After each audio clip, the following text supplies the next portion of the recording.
जिसको वफादार पैदा किया वो वफादार नहीं रहते। सभी संतानें ऐसी नहीं होती, कुछ वफादार भी होती हैं। जिन माता पिता ने पैदा करके बच्चों के लिए कुछ नहीं किया, उनकी परिस्थिति नहीं ऐसी थी, उनके घर में कभी कभी श्रवण पैदा हो जाते हैं, वफादारी का चरम सीमा निभाते। माना अपने बच्चों को जो कुछ नहीं कर पाते, उनके बच्चे कुछ भी करके उनको सरताज पहना देते। कुछ बच्चे ऐसे भी संसार में होते, पर अधिकांश औलाद हलाली नहीं करती, हरामी करती है नमक की। क्यों? क्योंकि संसार तो स्वार्थ का है, मतलब का है। बच्चा जब बड़ा होता है तो माता पिता को उनकी गलतियां दिखती हैं और माता पिता उनके भविष्य के लिए उनकी गलतियां उन्हें बताते हैं। इसी बात से बच्चे माता पिता से खफा हो जाते हैं, नाराज हो जाते हैं। बच्चे जब छोटे होते हैं तो गलतियां माफ की जा सकती हैं, उनकी कोई सजा नहीं है। पर बच्चे जब बड़े होकर गलती करते हैं तो उसकी सजा बच्चों को भोगनी पड़ेगी। माता पिता टोकते हैं, इसी बात का दुश्मन बन जाते हैं। बच्चे कहते हैं माता पिता से कि हम जब भी घर आते हैं हमारा घर में मन नहीं लगता तुम्हारी वजह से, क्योंकि तुम दिन भर टे के करते रहते। बोलो, अगर औलाद अपनी माँ से ये कहे कि तुम दिन भर पे करते रहते हैं, ऐसी औलाद को जरा बचपन याद करवाओ कि तू रात भर पे करता था, जग के निकम्मे में तुझे सुलाती थी, मैं जगती थी, वो दिन कहां गया?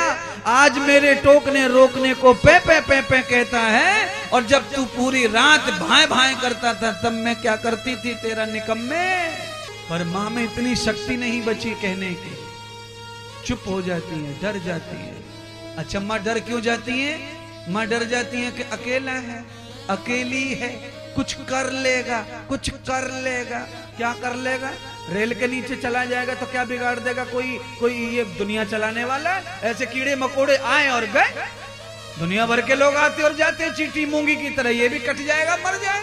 धरती को कोई फर्क नहीं पड़ता तुम्हारी औलाद के चले जाने से, मर जाने से। एक मरता है, हजारों पैदा हो जाते हैं। इसीलिए जो इस तरह डरते हैं वो हमेशा गुलामी करते हैं। तो क्या करें महाराज? बच्चों को मरने के लिए आजाद कर दें? कर दो, मृत्यु तुम्हारे हाथ में है ही नहीं तो आजादी है वो तो।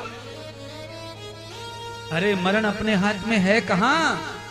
बच्चे स्वयं से नहीं मरेंगे तो जब आएगी तो वो आएगी मृत्यु।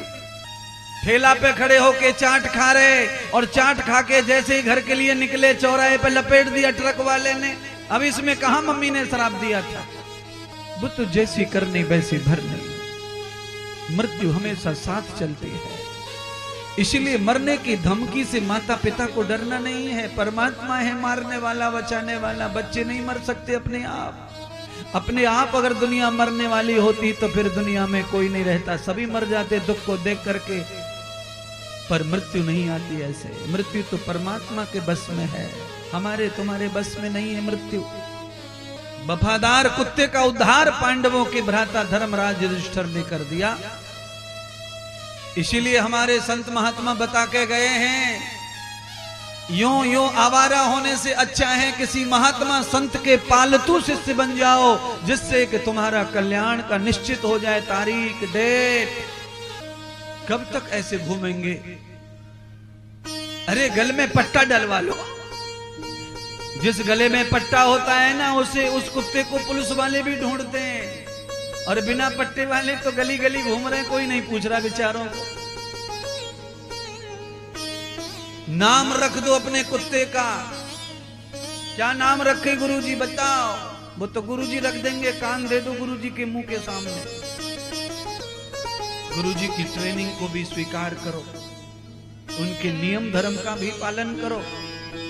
धर्मराज के सभी नियमों का पालन पुत्रा करता था, इसीलिए धर्मराज ने उसे पहला अवसर दिया मुक्त होने का। चांडाल को मोक्ष मिल गया।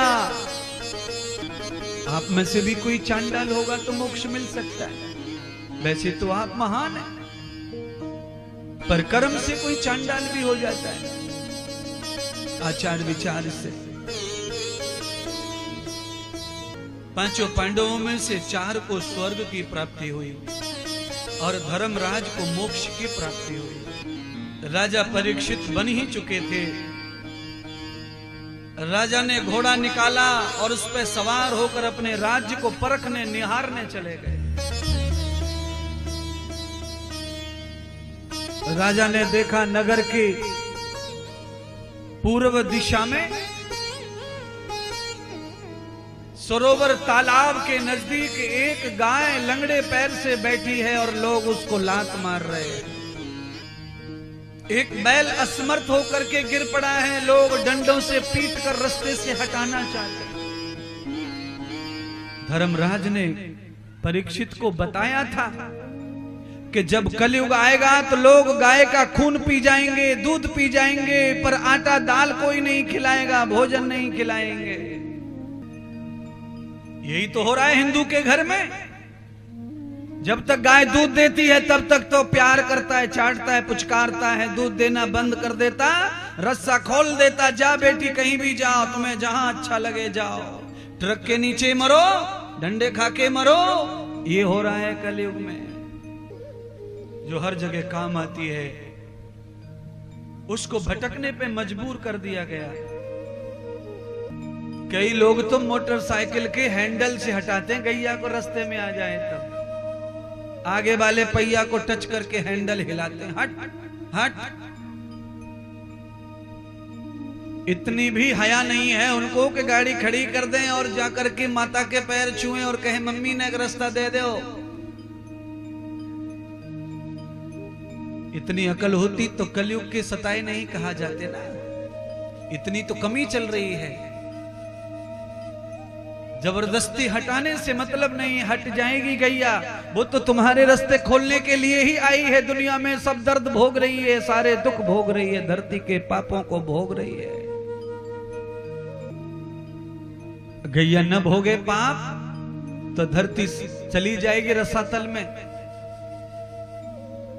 पानी ऊपर आ जाएगा, धरती नीचे चली जाएगी। कई बार ऐसा हो चुका है बहनों भाइयों। ये तो भला करो कि गैया मैया का प्रताप है।